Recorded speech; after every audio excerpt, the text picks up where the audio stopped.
지난주에 이어서 창세기 2장 18절 말씀을 계속 이어가겠습니다. 여러분들 한 주간 동안 안녕히 지내셨습니까? 창세기에 나타난 하나님의 뜻에 대해서 세 번째 강의 시간입니다. 창세기는 1장과 2장과 3장이 가장 중요한 그러한 장이기 때문에 1, 2, 3장을 좀 시간을 많이 들여가지고 이렇게 강의를 하고 있습니다. 지난주에 이어서 창세기 2장을 다 펴시기 바랍니다. 18절 말씀입니다. 여호와 하나님이 이르시되 사람이 혼자 사는 것이 좋지 아니하니 내가 그를 위하여 돕는 베풀을 지으리라, 이렇게 기록이 되어 있습니다. 하나님께서는 우리 인간들을 서로 도우며 살도록 창조하셨습니다. 인간은 창조 시부터 혼자서 살도록 지음받지 않았습니다. 주님, 독불장군으로 혼자 사는 자가 아니라 공동체 안에서 협력하며 조화를 이루며 서로 사랑하는 자가 되게 하옵소서. 아멘. 하나님께서 우리들을 크게는 하나님을 의지하며 살도록, 하나님과 관계를 가지고 살도록 지으셨습니다. 그리고 작게는 우리 인간들끼리 또는 부부끼리 서로 돕고 의지하며 살도록 지어주셨습니다. 우리들은 서로 의지하며 도와주며 살 때에 우리 인생은 외롭지 않고 보람된 일과 하나님께서 맡겨주신 일, 나아가서는 인간이 인간으로서의 일을 감당해낼 수가 있게 됩니다. 주님, 기혼자들에게는 배필의 소중함을 깨닫고 서로 사랑하며 돕는 아름다운 가정을 이루게 하시고, 미혼자들에게는 하나님께서 정하여 두신 배필을 빨리 찾게 하옵소서. 하나님께서 내가 그를 위하여 돕는 배필을 지으리라고 하셨지만 그 즉시 배필을 지으신 것이 아닙니다. 하나님께서 약속을 하셨더라도 이루어지는 때는 내가 원하는 때가 아니라, 사람이 원하는 때가 아니라 하나님의 때에 이루어진다는 것을 우리가 성경에서 깨닫게 됩니다. 하나님께서 아브라함에게 75세 때에 자손을 주시겠다고 약속을 하셨지만 이삭이 태어난 때는 25년이 지난 100세 때에 아들 이삭을 주셨습니다. 주님, 우리들에게 약속하신 말씀이 이루어질 때까지 실망하거나 포기하지 않고 끝까지 약속의 말씀을 붙잡고 기도하여서 마침내 말씀의 성취를 보며 기뻐하는 자가 되게 하옵소서. 아멘. 창세기 2장 19절의 말씀입니다. 여호와 하나님이 흙으로 각종 들짐승과 공중의 각종 새를 지으시고 아담이 무엇이라고 부르나 보시려고 그것들을 그에게로 이끌어 가시니 아담이 각 생물을 부르는 것이 곧 그 이름이 되었더라. 아멘. 아이가 태어나면 그 아이의 권위자가 그 아이의 이름을 지어줍니다. 아담이 모든 가축과 공중의 새와 들의 모든 짐승에게 이름을 지어주었습니다. 하나님께서 아담에게 동물들의 이름을 짓도록 하여서 모든 동물의 권위자로 세워주셨습니다. 제가 우리 아이들의 세 아이들이 있는데 그 아이들의 이름을 제가 지었기 때문에 그 아이들은 나의 권위 밑에 들어가 있는 아이들입니다. 마찬가지로 동물들의 이름을 아담이 짓도록 하셔가지고 모든 동물의 권위자로 사람을 세워주셨습니다. 사람이 동물들의 권위자인데 어떤 사람들은 그 동물을 신으로 섬기고 있습니다. 코끼리를 신으로 섬기는 그런 민족도 있다고 합니다. 소를 또 신으로 섬긴다고 합니다. 사람은 동물을 잘 관리하고 다스리는 존재이지 동물을 섬기는 존재가 아닙니다. 그러나 만물의 영장이기를 포기하고 피조물인 하늘을 섬기고 바다를 섬기고 별, 또 바위, 동물, 그리고 사람이 만든 우상을 섬기는 진정한 의미의 사람이기를 포기하고 사는 무지한 자들이 이 세상에는 너무나 많습니다. 그들은 하나님께서 사람을 창조하신 목적을 모르고 인간 이하의 삶을 살고 있는 것입니다. 그런 무지한 사람들에게 진정한 의미의 사람으로 살 수 있도록 전도를 하여야 할 것입니다. 주님, 말씀 묵상을 할 때 깊이 묵상이 되어 하나님의 뜻을 더욱더 깊이 깨닫게 하옵소서. 아멘. 아담은 모든 동물과 새들을 보고 그들의 이름을 모두 다 지어 주었습니다. 이름은 그것을 보지 않아도 그것의 모양과 특징을 알 수가 있도록 지어져야 합니다. 수많은 이름들을 하나도 중복되거나 혼동되지 않도록 지으려면 특별한 지혜와 통찰력이 필요합니다. 아담의 IQ는 아마도 900 이상이 되지 않았을까요? 주님, 우리들에게도 아담에게 주셨던 지혜와 통찰력을 회복시켜 주옵소서. 아멘. 20절 말씀입니다. 아담이 모든 가축과 공중의 새와 들의 모든 짐승에게 이름을 주니라. 아담이 돕는 배필이 없으므로. 아멘. 아담은 모든 가축 중 하늘의 새와 모든 들짐승의 이름을 지어주려고 그것들을 만나보았지만 아담은 그것들 중에서 자신에게 맞는 배우자를 찾지 못했습니다. 동물은 사람의 배우자가 절대로 될 수가 없습니다. 하나님께서는 사람끼리만 배필이 되도록 우리를 만드셨습니다. 그래서 내가 그를 위하여 돕는 배필을 지으리라고 말씀하셨습니다. 그런데 가끔 해외 토픽에 보면 개나 고양이와 결혼을 하는 자들이 있습니다. 그들은 인간이기를 포기하고 인간이 아닌 동물의 삶을 사는 자들입니다. 그들은 하나님의 창조 섭리를 거역한 자들입니다. 모든 동물은 우리가 관리하고 다스려야 하는 존재이지 사랑해야 되는 존재가 아닙니다. 바다의 물고기와 하늘의 새와 땅에 움직이는 모든 생물을 다스리라고 하나님께서 우리들에게 명령하셨습니다. 주님, 사람들이 인간 이하의 짓을 하는 것을 부끄러워하게 하시고 법으로 제재를 가하는 건전한 사회가 되게 하옵소서. 아멘. 돕는 배필이라고 번역된 히브리어는 에제르케네이도입니다. 그런데 그 뜻은 앞에 마주서서 돕는 자라고 번역하는 것이 정확한 번역입니다. 그러니까 서로 앞에 마주서 가지고서 돕는 자라는 뜻입니다. 이 세상에는 독신으로 살면서 완벽한 사람은 아무도 없습니다.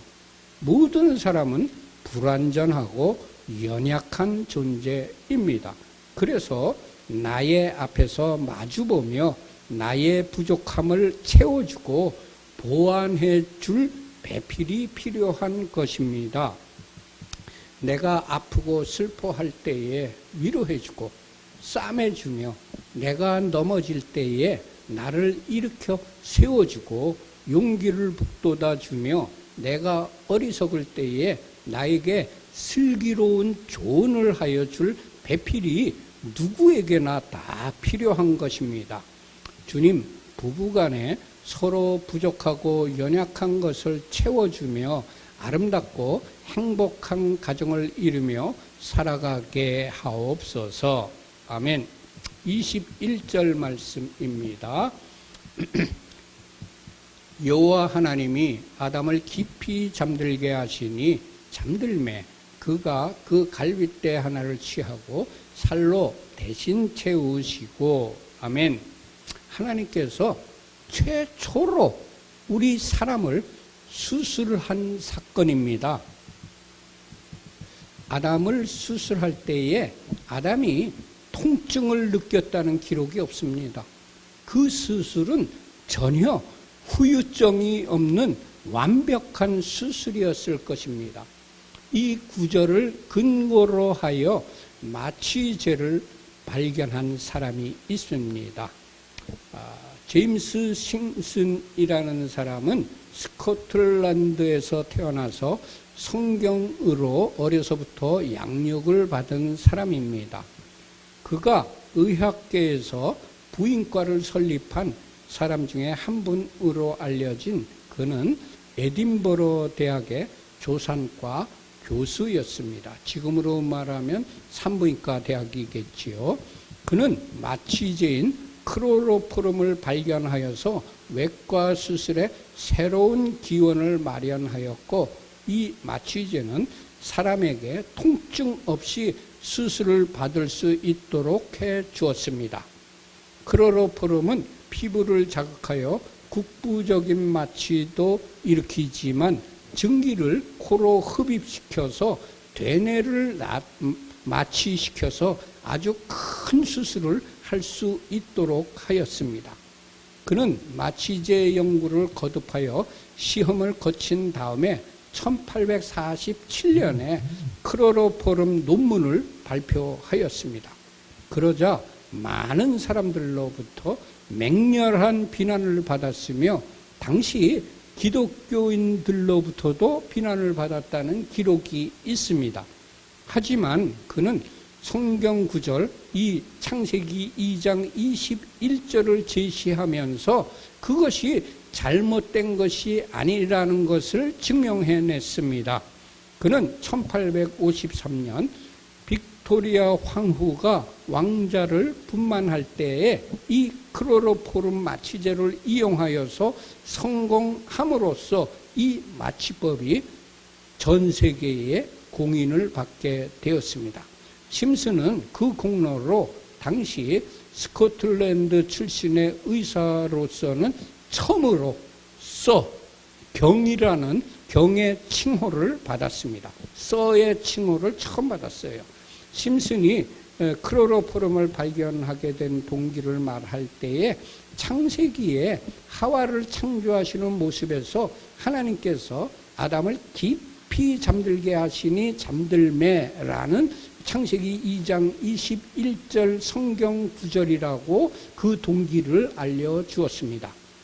주님, 그리스도인들이 성경 말씀에서 깊은 영감을 받아 인류에게 커다란 유익을 주는 위대한 발견을 하는 사람들이 더 많아지게 하옵소서.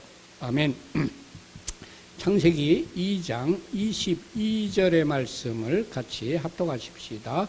여호와 하나님이 아담에게서 취하신 그 갈빗대로 여자를 만드시고 그를 아담에게로 이끌어 오시니. 아멘. 여호와 하나님께서 남자와 여자를 만들 때 남자의 머리뼈도 아닙니다. 그리고 남자의 다리뼈도 아닙니다. 남자의 갈비뼈로 여자를 만드셨습니다.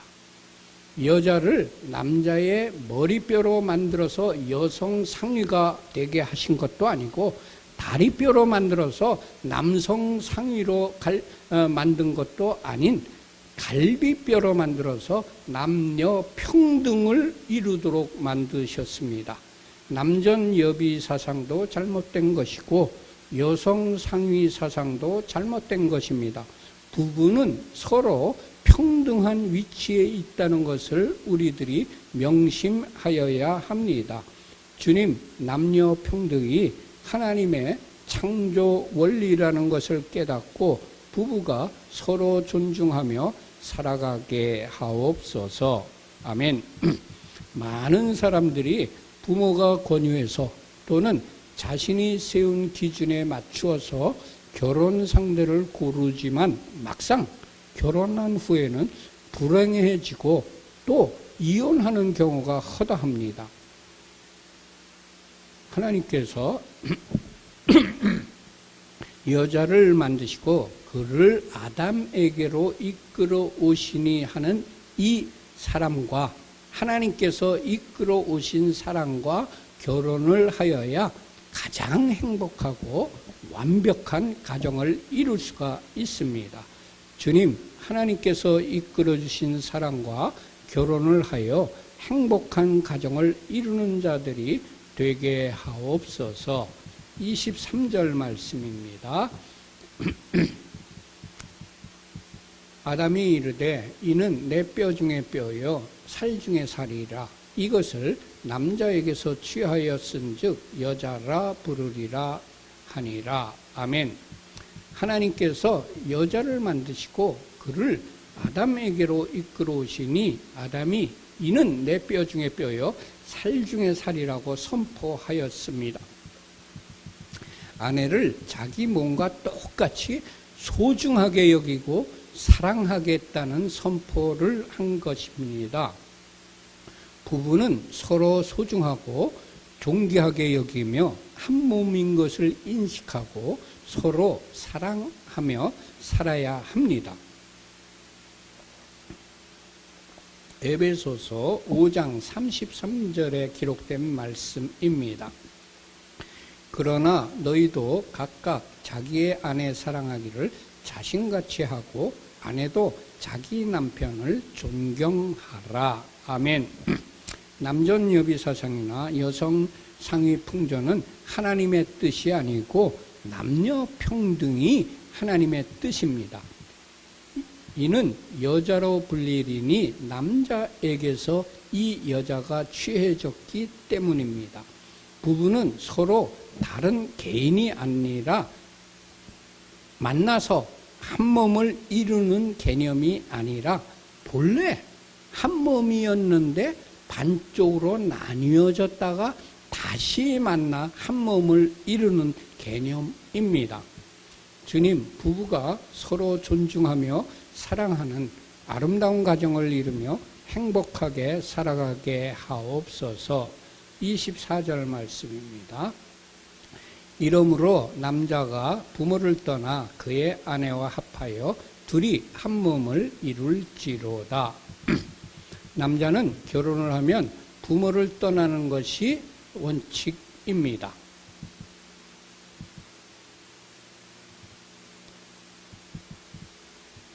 이것이 성경의 가르침입니다. 떠나라고 번역된 단어는 히브리어로 아자브입니다. 근데 그 아자브의 뜻은 떠나다, 포기하다, 풀어주다 라는 세 가지의 뚜렷한 의미를 지니고 있습니다.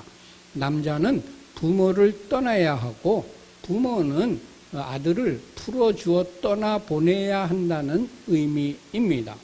남자는 어떠한 경우에라도 그의 아내와 착 달라붙어 있어야 하는 것이 성경의 가르침입니다. 여기 붙어서라고 번역된 단어는 히브리어로 다바크입니다. 그 다바크는 달라붙다, 굳게 결합하다, 밀착하다, 충실히 대하다, 접근하다 이런 의미들을 가지고 있습니다.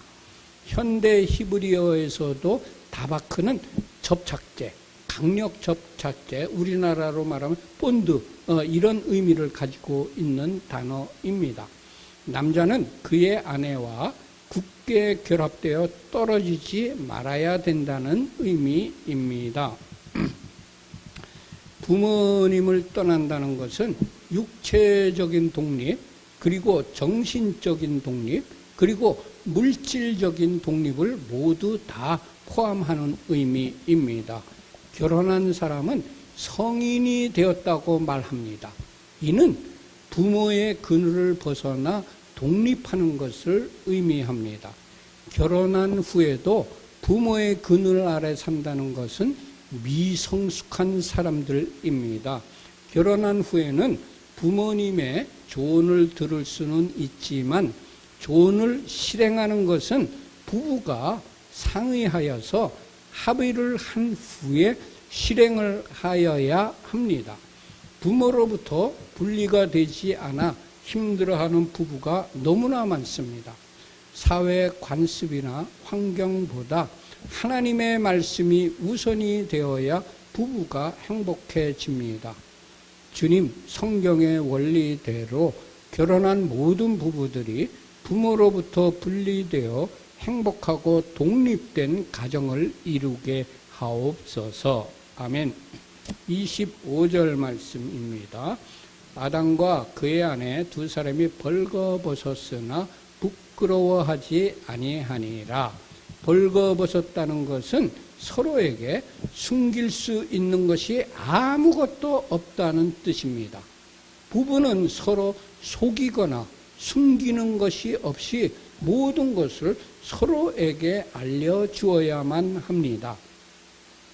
자신의 느낌, 아픔, 슬픔, 기쁨 등의 감정과 자기의 생각, 자녀 문제, 재정 문제, 신앙 문제, 기타 등등 모든 것을 다 부부끼리 공유하여야 합니다. 부부는 서로 숨기는 것이 없어야 하고 모든 것을 알려주고 공유하여야 한다는 의미입니다.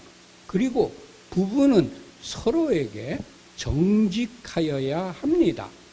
또한 서로에게 부끄러운 말이나 부끄러운 행동을 하지 말아야 합니다.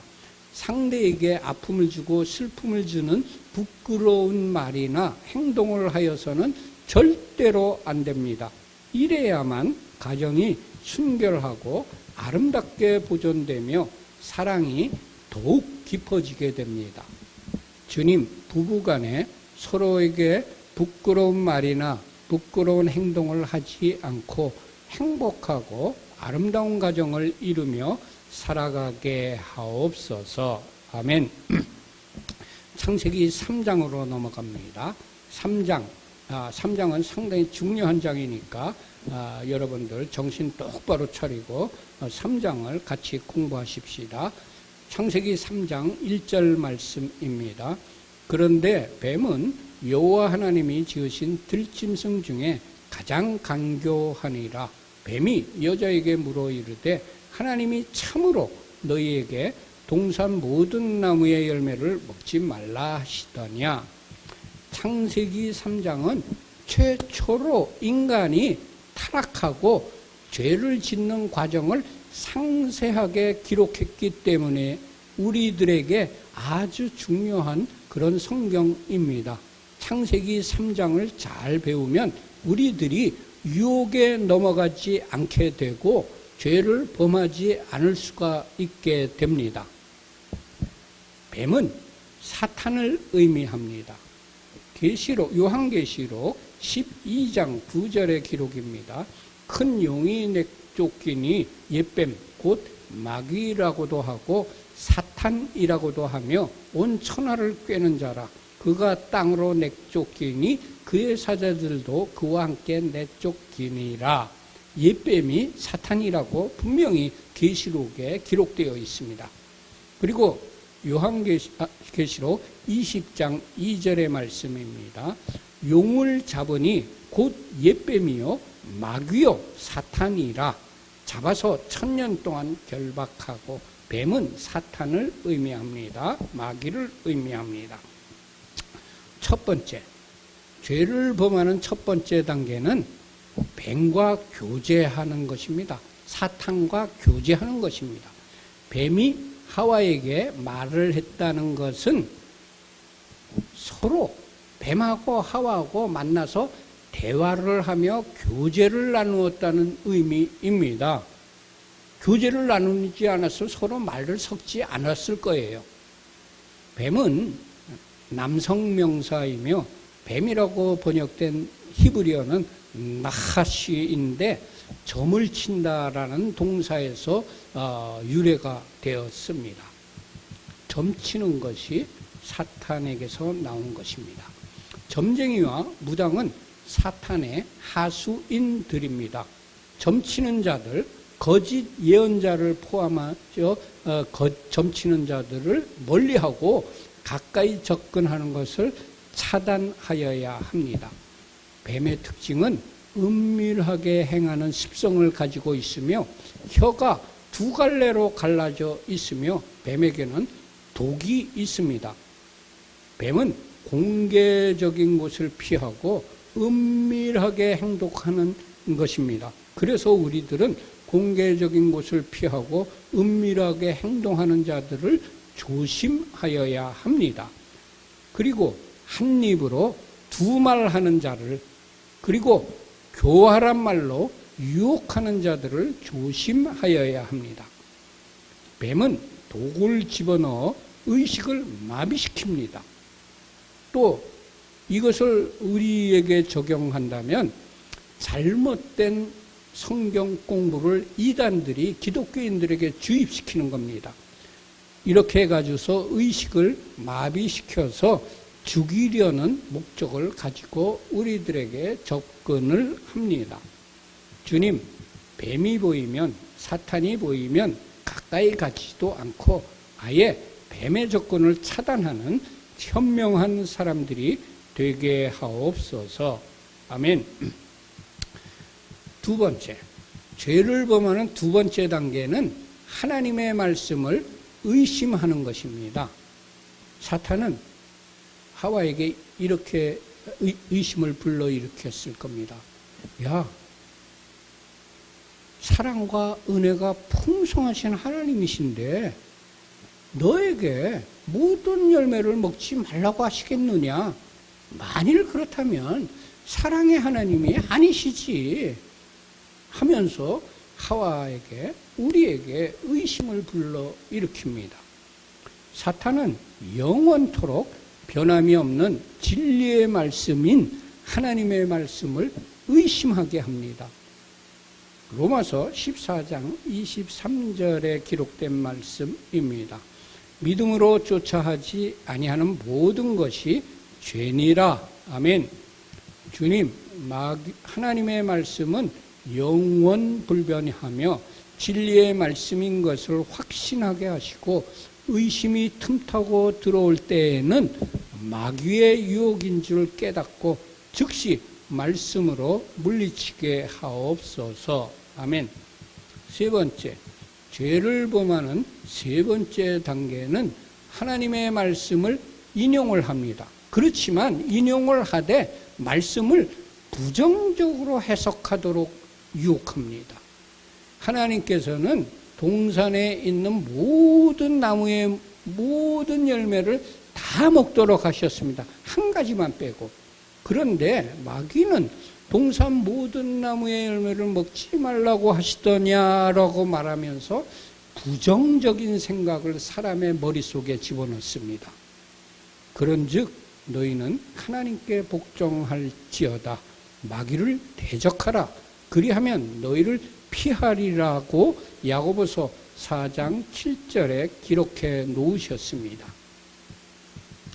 주님, 부정적인 생각이 들어올 때에 즉시 말씀으로 마귀를 대적하여 물리치는 자가 되게 하옵소서.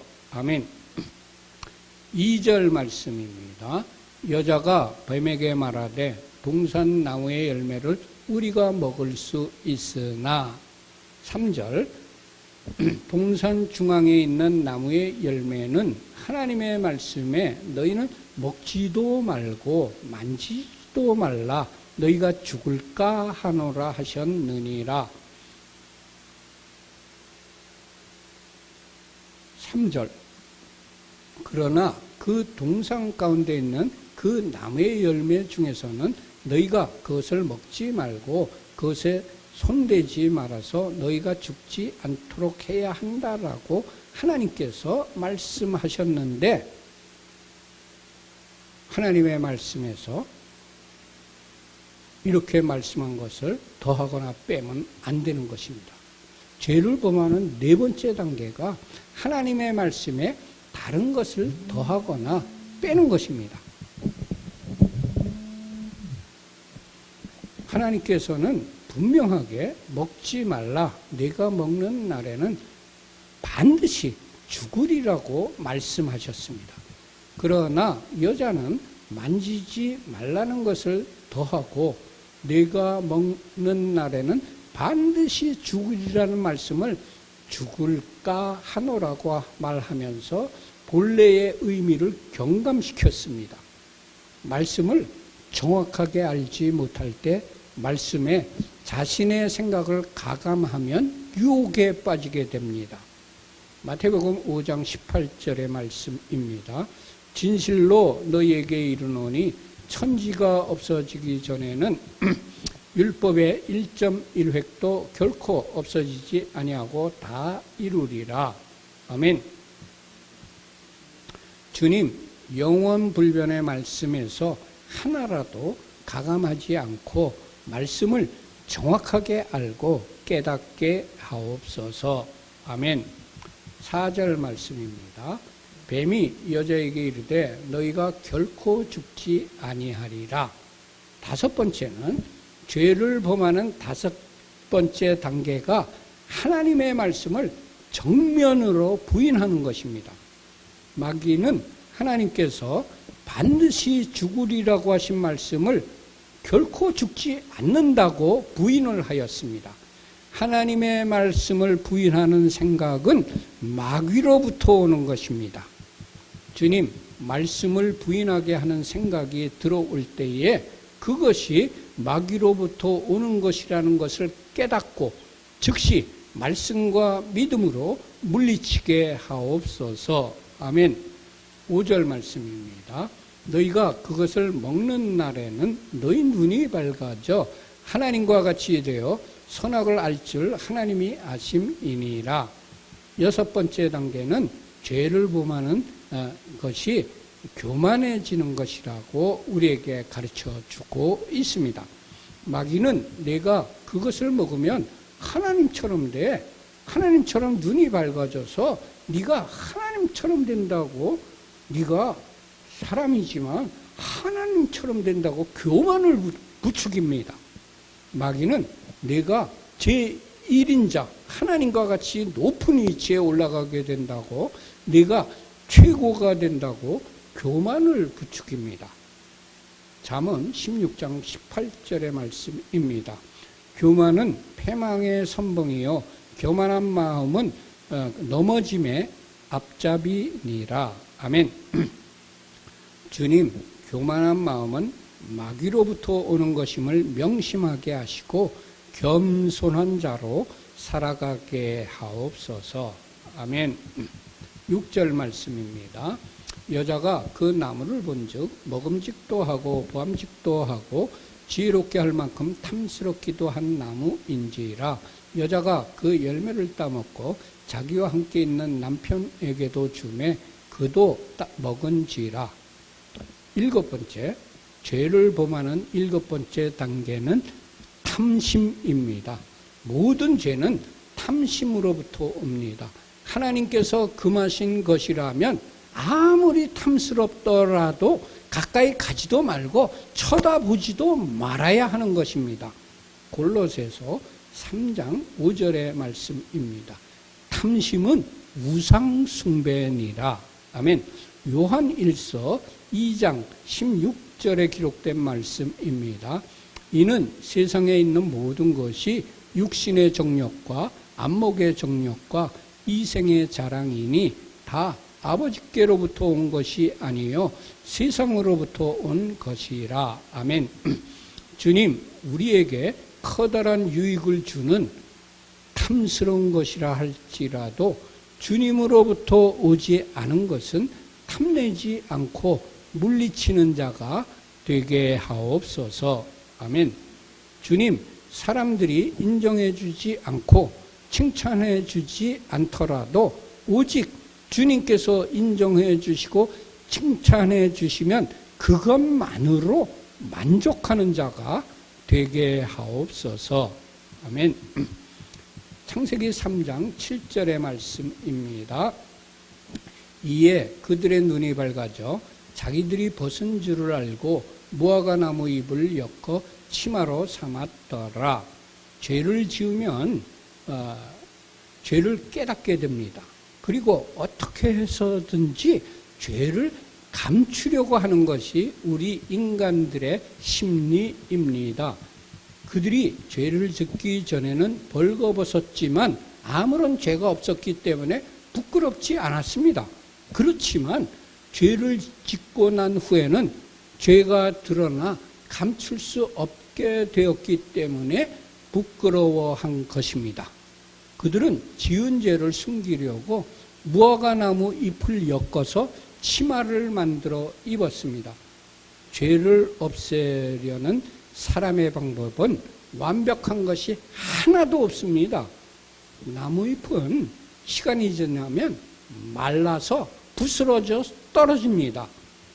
오직 하나님의 방법만이 완벽합니다. 주님, 사람의 눈속임과 임시방편이 아닌 하나님의 방법인 십자가에서 흘리신 보혈의 피로 우리들의 죄를 완전히 해결하여 주옵소서. 아멘. 8절 말씀입니다.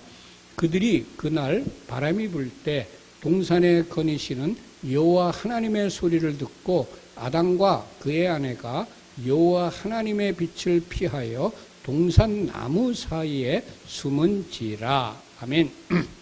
사람이 죄를 범하는 그 즉시 하나님께서 징계를 하셨더라면 우리 인간들은 어떻게 되었을까요? 아마 여기 살아남아 있을 사람은 아무도 없었을 겁니다. 하나님께서는 죄를 범한 즉시 징계하시지 않고 회개할 기회를 주시기 위하여 바람이 부는 때까지 기다려 주신 것입니다. 주님, 회개의 기회가 남아 있을 때 회개하는 자가 되게 하옵소서. 아담과 그의 아내가 여호와 하나님의 얼굴을 피하여 동산 나무 가운데 숨었습니다. 죄를 범하면 아주 친밀하게 지내던 하나님과의 사이가 멀어지게 됩니다. 그래서 하나님의 얼굴을 피하게 되고 숨게 됩니다. 주님, 하나님과의 사이가 멀어지지 않도록 죄를 짓지 않는 자가 되게 하옵소서. 아멘. 9절 말씀입니다. 여호와 하나님이 아담을 부르시며 그에게 이르시되 네가 어디 있느냐. 아멘. 여기서 하나님께서 네가 어디 있느냐라고 아담을 찾으셨어요. 하나님께서는 전지하신 분이십니다.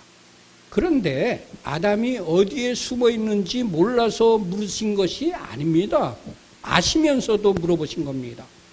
하나님께서 범죄한 아담에게 기회를 주시기 위해서 찾아오셔서 그의 양심에 호소하신 것입니다. 아담이 위치하고 있는 지리적인 장소를 물으신 것이 아니라 하나님과의 관계에서 너 어떤 위치에 있느냐고 물으신 것입니다.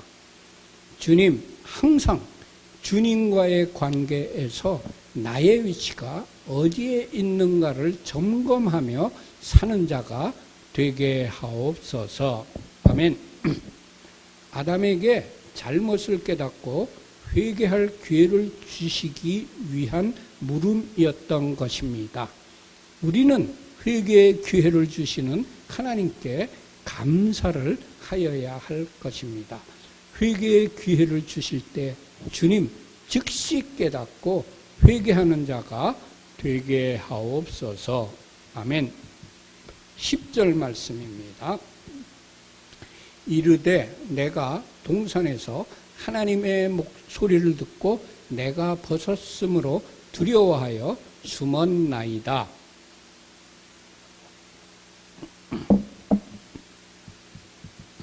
사람이 죄를 범하면 두려움이 생깁니다. 그리고 그 두려움 때문에 하나님을 피하여 도망하게 됩니다. 하나님을 피하여 멀어지면 하나님과 동행을 하지 못하게 되고 그 결과로 하나님의 임재를 경험하지 못하게 됩니다.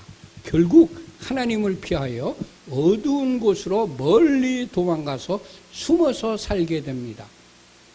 어두운 곳은 빛이 없는 곳이며 이 세상의 신이 악한 영들이 장악하고 있는 곳입니다. 주님, 어두움에 속한 자가 아니라 빛에 속한 자로 살아가게 하옵소서. 주님, 매일매일 주님과 더욱더 가까워지는 관계를 유지하며 주님과 동행하는 자가 되게 하옵소서. 아멘. 창세기 3장 11절의 말씀입니다. 이르시되 누가 너의 벗었음을 내게 알렸느냐? 내가 내게 먹지 말라 명한 그 나무 열매를 내가 먹었느냐? 이때까지 아담이 회개를 하지 않자 하나님께서 아담의 범죄 사실을 직접적으로 아담에게 지적해 주셨습니다. 이때 아담이 다윗처럼 나단 선지자가 다윗에게 가서 책망했을 때 즉시 회개한 다윗처럼 아담도 이때 회개를 하였더라면 아마도 인류의 역사는 다르게 펼쳐지지 않았을까요? 좀 아쉽습니다. 다윗이 나단에게 이르되 내가 여호와께 범죄하였노라. 사울은 사무엘이 죄를 지적하여 주었을 때에 회개하지 않고 변명을 하였습니다. 사무엘상 15장 20절부터 23절까지 그렇게 변명을 했습니다. 사울이 사무엘에게 이르되 나는 실로 여호와의 목소리를 청종하여 여호와께서 보내신 길로 가서 아말렉 왕 아각을 끌어왔고 아말렉 사람들을 진멸하였으나 다만 백성이 그 마땅히 멸할 것 중에서 가장 좋은 것으로 길갈에서 당신의 하나님 여호와께 제사하려고 양과 소를 끌어왔나이다 하는지라. 왕이 여호와의 말씀을 버렸으므로 여호와께서도 왕을 버려 왕이 되지 못하게 하셨나이다. 사울은 사무엘 선지자가 죄를 지적하였을 때 회개하지 않고 변명을 하였습니다. 그래서 사울이 폐위가 된 것입니다. 주님, 죄를 지적해 주실 때에 다윗처럼 즉시 회개하는 자가 되게 하옵소서. 아멘. 다윗의 가문처럼 하나님께 존귀하게 쓰임을 받는 가문이 되느냐, 아니면 사울의 가문처럼 쓰임을 받다가 버림받는 가문이 되느냐는 우리들이 회개하느냐 변명하느냐에 달려 있습니다. 주님, 우리의 가문이 어떤 가문이 되느냐는 우리가 회개를 하느냐 변명을 하느냐에 달려 있다는 것을 명심하고 죄를 범할 때에 즉시 철저하게 회개하는 자가 되게 하옵소서. 아멘. 12절 말씀입니다. 아담이 이르되 하나님이 주셔서 나와 함께 있게 하신 여자 그가 그 나무 열매를 내게 주므로 내가 먹었나이다. 아담은 하나님께서 죄를 지적해 주셨을 때에 회개하기보다는 핑계를 대며 하와에게 책임 전가를 하였습니다. 아담은 하와를 보고 이는 내 뼈 중에 뼈요 살 중에 살이라고 선포하였던 가장 사랑하는 아내에게 책임을 전가시킨 것입니다. 이때부터 사람들에게 가장 친밀하고 사랑하여야 될 관계에 있어야 될 부부 관계에 문제가 생기기 시작한 것입니다. 우리는 범죄 사실이 발각되면 회개하기보다는 책임을 전가시키기 위하여 변명을 잘합니다.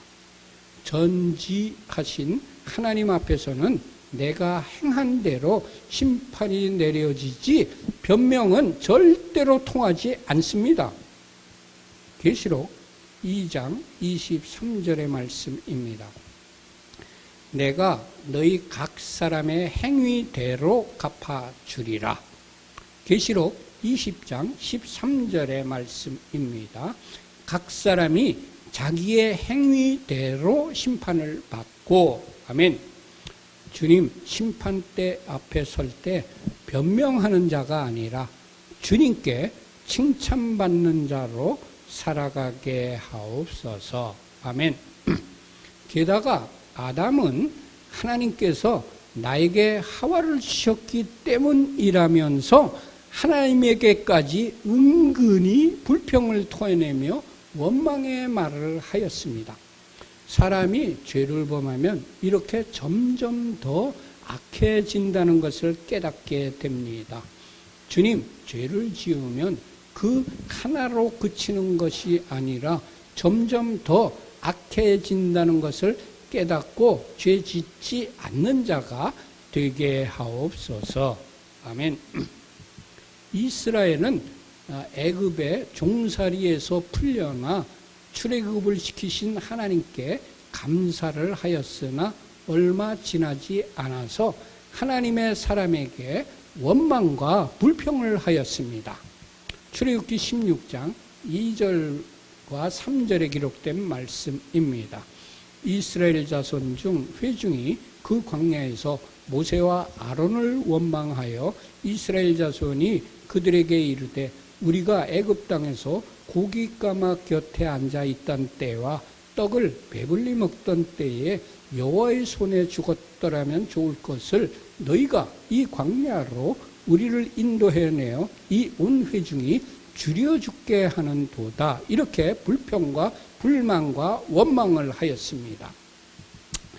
그랬더니 하나님께서 어떻게 그리고 또 모세에게 또 어떻게 불평을 하느냐면 민수기 16장 12절과 13절의 기록입니다. 모세가 엘리압의 아들 다단과 아비람을 부르러 사람을 보냈더니 그들이 이르되 우리는 올라가지 않겠노라. 내가 우리를 적과 꿀이 흐르는 땅에서 이끌어내어 광야에서 죽이려 함이 어찌 작은 일이기에 오히려 스스로 우리 위에 왕이 되려느냐 하면서 반역을 하였습니다.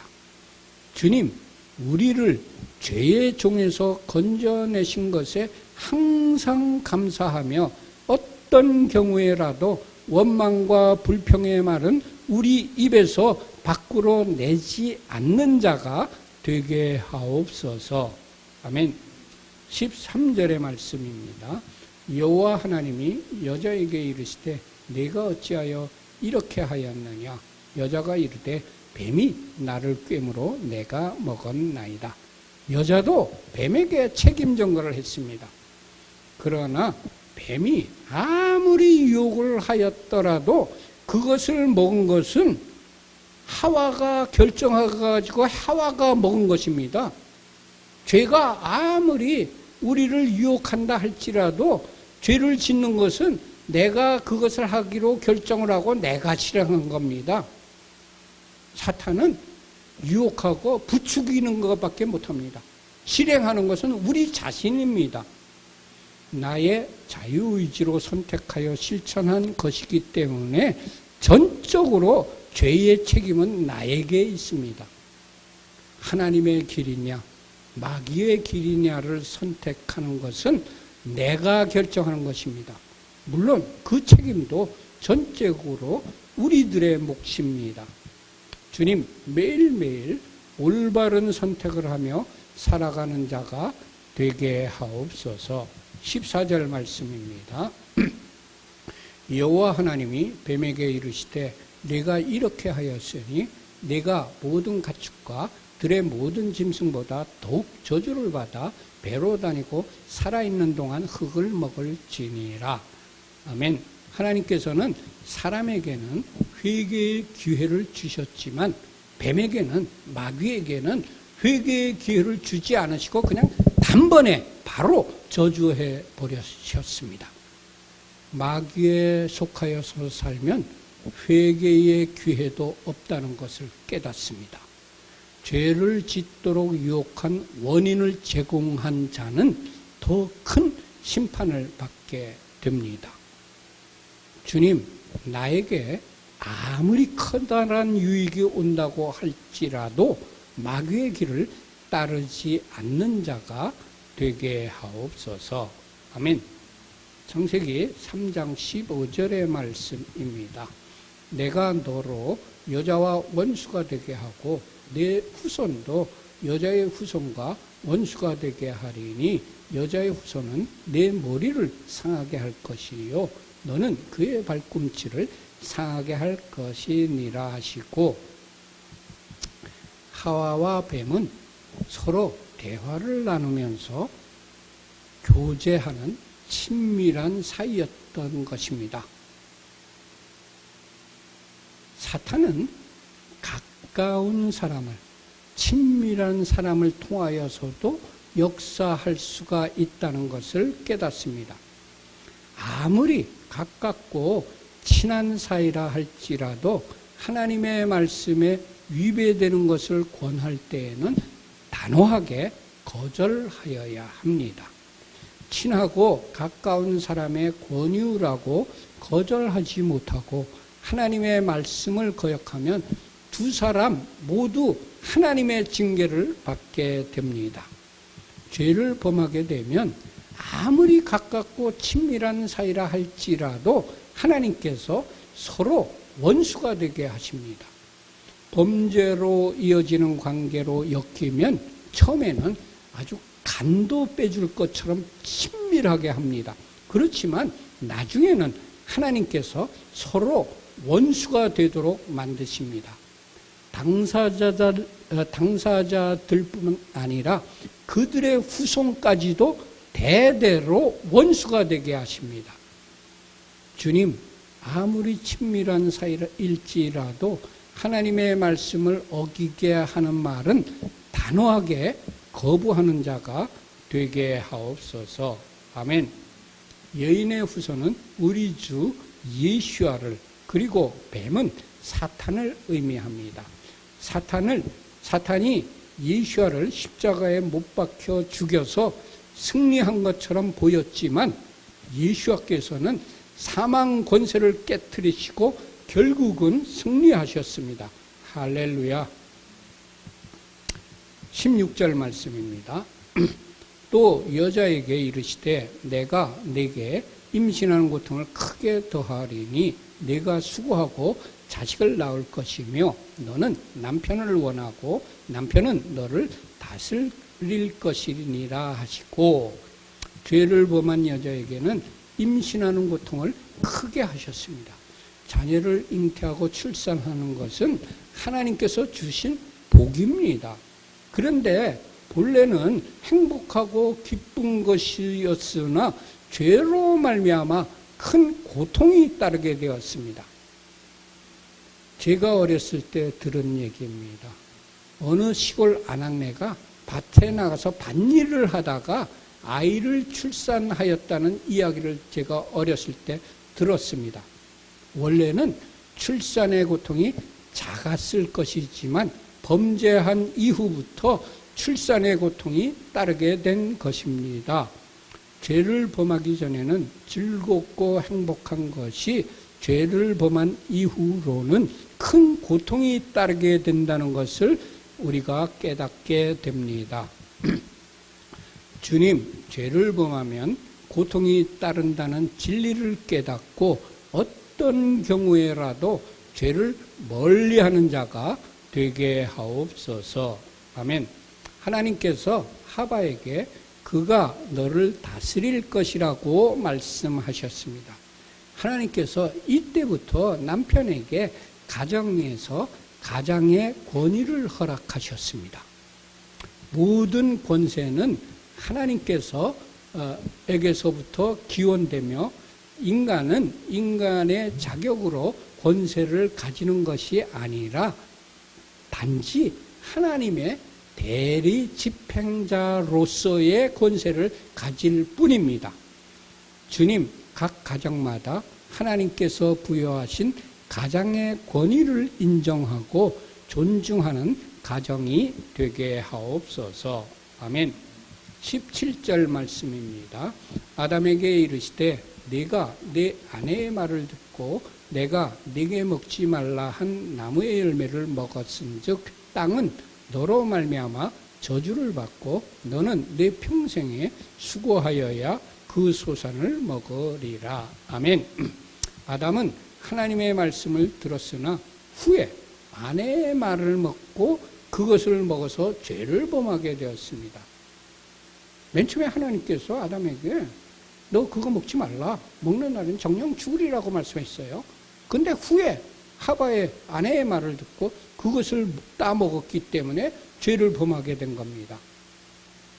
아주 친밀하고 가까운 사람의 말이냐 하나님의 말씀이냐를 선택할 때에 우리들은 어떻습니까? 또는 우리들에게 큰 유익을 주는 말이냐 아니면 하나님의 말씀이냐를 선택할 때에 우리들은 어떤 것을 선택하겠습니까? 주님, 아무리 친밀한 사람의 말이라 할지라도 주님의 말씀이 우선이 되게 하옵소서. 주님, 아무리 나에게 큰 이익이 생긴다 할지라도 주님의 말씀이 우선이 되게 하옵소서. 아멘. 하나님께서 땅은 너로 말미암아 저주를 받는다고 말씀하셨습니다. 사람이 범죄를 하게 되면 그 결과로 그가 사는 땅이 저주를 받게 됩니다. 북한 땅이 대표적인 예입니다. 한반도는 원래 아름다운 금수강산인 하나의 땅이었습니다.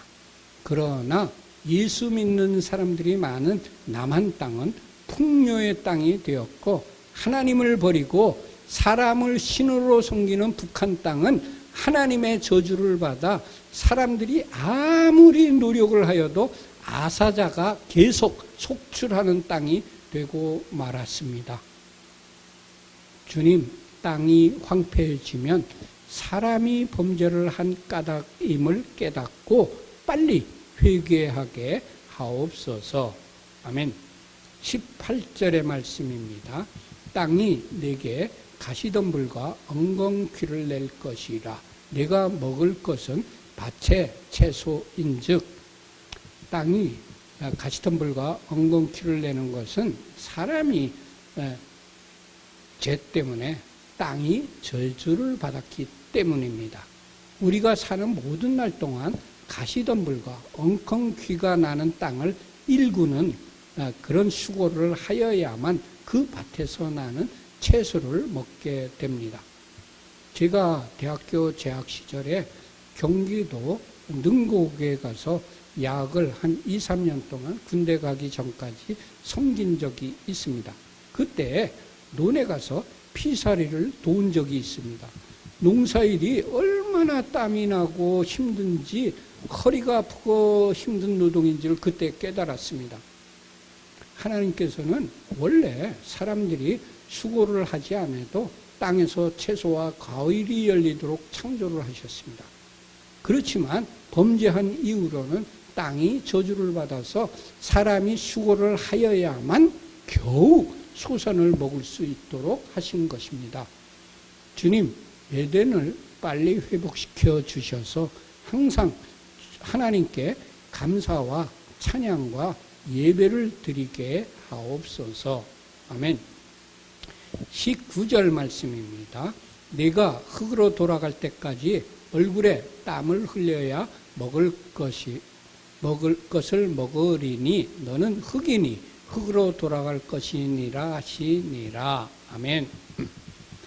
에덴에서는 땀을 흘리지 않아도 하나님께서 창조해 주신 것들로 그냥 먹고 싶으면 따먹으면 됐어요. 배불리 먹을 수 있었습니다. 사람이 죄를 지어서 에덴에서 쫓겨난 이후에는 땅이 사람의 죄 때문에 저주를 받았습니다. 그래서 사람이 얼굴에 땀을 흘려야 음식을 먹을 수가 있게 되었습니다. 사람의 삶이 죄를 짓기 전에는 평안하였으나 죄를 범한 후에는 고난의 연속으로 변한 것입니다. 내가 먹는 날에는 반드시 죽으리라는 하나님의 말씀대로 사람에게 죽음이 왔습니다. 생명나무의 열매를 계속해서 따먹으면 영생할 수 있도록 지음받은 사람들입니다. 그런데 그 사람들에게 영혼과 육신의 죽음이 오게 된 것입니다. 하나님의 말씀은 영원불변하며 그 말씀은 반드시 성취됩니다. 하나님의 말씀에 불순종하면 반드시 죽음이 온다는 것을 깨닫게 됩니다. 주님, 하나님의 말씀에 무조건 순종하는 자가 되게 하옵소서. 아멘. 20절 말씀입니다. 아담이 그의 아내의 이름을 하와라 불렀으니 그는 모든 산자의 어미가 됨이더라. 하바는 모든 조상의 시조입니다. 어머니입니다. 모든 산자는 하바로부터 태어났습니다. 아담이 아내의 이름을 지어주었습니다. 아담은 모든 동물들의 이름을 지어주었고 사람의 이름까지 지어줬으며 아내의 이름까지 지어줬습니다. 아담은 아내가 모든 산자의 어머니가 될 것임을 알고 하바라고 이름을 지어준 것입니다. 하바는 동사에서 하바에서 유래됐는데 살다라는 뜻이 있습니다. 하바는 인류 최초의 여인이었으며 생명을 낳는 자라는 의미입니다. 하바는 인류의 시조이기 때문에 대단히 중요한 분인데 그녀의 이름은 아담이 이름을 지어준 이후에 한 번밖에 안 나옵니다. 더 이상 구약 성경에 기록되지 않았습니다. 아담이 그의 아내 하와와 동침하며 하와가 임신하여 가인을 낳고 이르되 내가 여호와로 말미암아 등남하였다 하니라. 그 이유가 무엇이었을까요?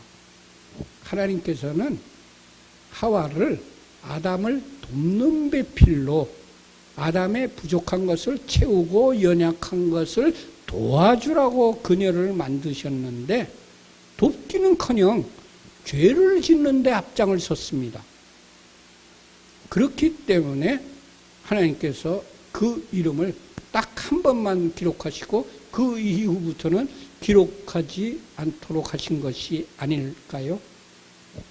주님, 하나님께서 우리에게 주신 데스티니를 망각하지 않고 끝까지 잘 완수하는 자로 살아가게 하옵소서. 21절 말씀입니다. 여호와 하나님이 아담과 그의 아내를 위하여 가죽옷을 지어 입히시니라.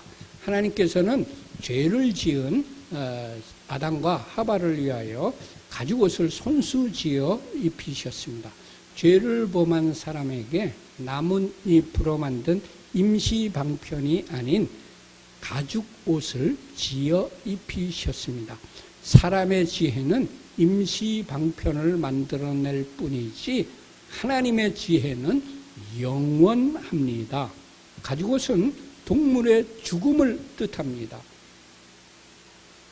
희생 제물이 있어야만 합니다. 우리를 위한 예수와의 십자가에서의 죽음을 예표합니다.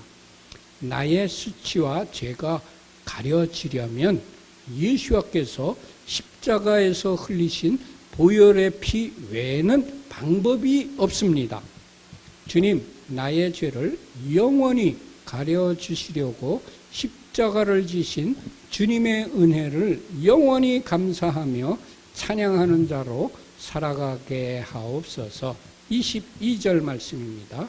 여호와 하나님이 이르시되 보라 이 사람이 선악을 아는 일에 우리 중 하나같이 되었으니 그가 그의 손을 들어 생명나무 열매도 따먹고 영생할까 하노라 하시고, 사람을 에덴에서 쫓아내신 것은 죄를 범한 그들에게 대한 공의의 징벌이었습니다. 그리고 생명나무 열매를 먹지 못하게 하신 것은 하나님의 사랑이 내포되어 있습니다. 죄를 범한 사람이 생명나무를 계속 따먹으면 죄를 범한 상태에서 하나님의 저주 가운데 영원히 살게 됩니다. 하나님께서 다시 회복의 기회를 주시기 위한 계획을 가지시고 범죄한 사람을 사랑하는 마음으로 생명나무 열매를 먹지 못하게 하신 것입니다. 주님, 우리를 사랑하시되 끝까지 사랑해 주시니 감사합니다. 23절 말씀입니다. 여호와 하나님이 에덴 동산에서 그를 내보내어 그의 근원이 되는 땅을 갈게 하시니라. 사람은 하나님의 모양과 형상대로 지어졌고 하나님의 생기를 코에 불어넣어서 하나님과 관계를 맺어야만 되는 존재로 지어졌습니다. 하나님과의 관계하며 교제하며 살도록 지어진 사람이 하나님과의 관계가 단절이 되면 사람은 공허해지고 허무해져서 우울증에 빠지게 됩니다. 요즘 하나님을 모르는 사람들 얼마나 많이 우울증에 빠져 있습니까? 교회 다니는 사람들조차도 우울증에 빠집니다. 왜냐하면 하나님과 친밀한 관계가 단절되었기 때문입니다. 사람들은 공허해지면 자신의 마음을 무엇으로든지 채우려고 하지만 하나님으로부터 오지 않는 모든 것은 더욱더 하나님과의 관계를 멀어지게 할 뿐입니다. 하나님과의 관계를 회복하는 길은 오직 우리를 화목해 하시려고 오신 예수와께 나아가는 길밖에 없습니다. 요한복음 14장 6절에 기록된 말씀입니다. 예수께서 이르시되 내가 곧 길이요 진리요 생명이니 나로 말미암지 않고는 아버지께로 올 자가 없느니라. 로마서 3장 25절에 기록된 말씀입니다.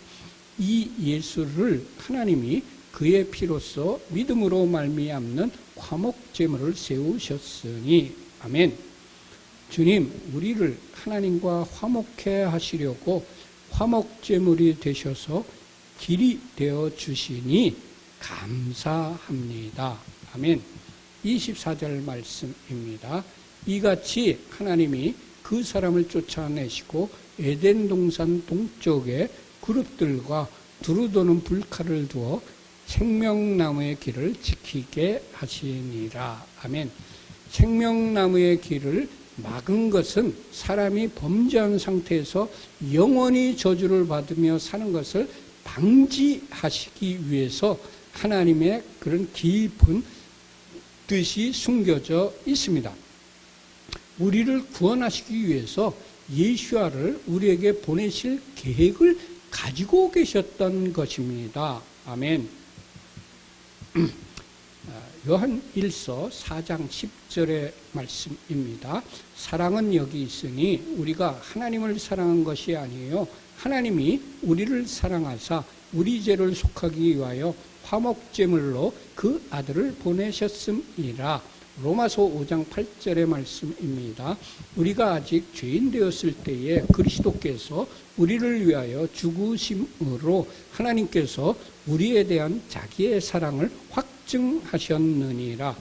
주님, 우리가 죄를 지었을 때에도 우리를 사랑하시는 그 크신 하나님의 사랑에 감사하는 자가 되게 하옵소서. 아멘. 마쳤습니다. 네, 창세기 3장까지 마쳤습니다. 다음 주에는 창세기 4장부터 이어가겠습니다.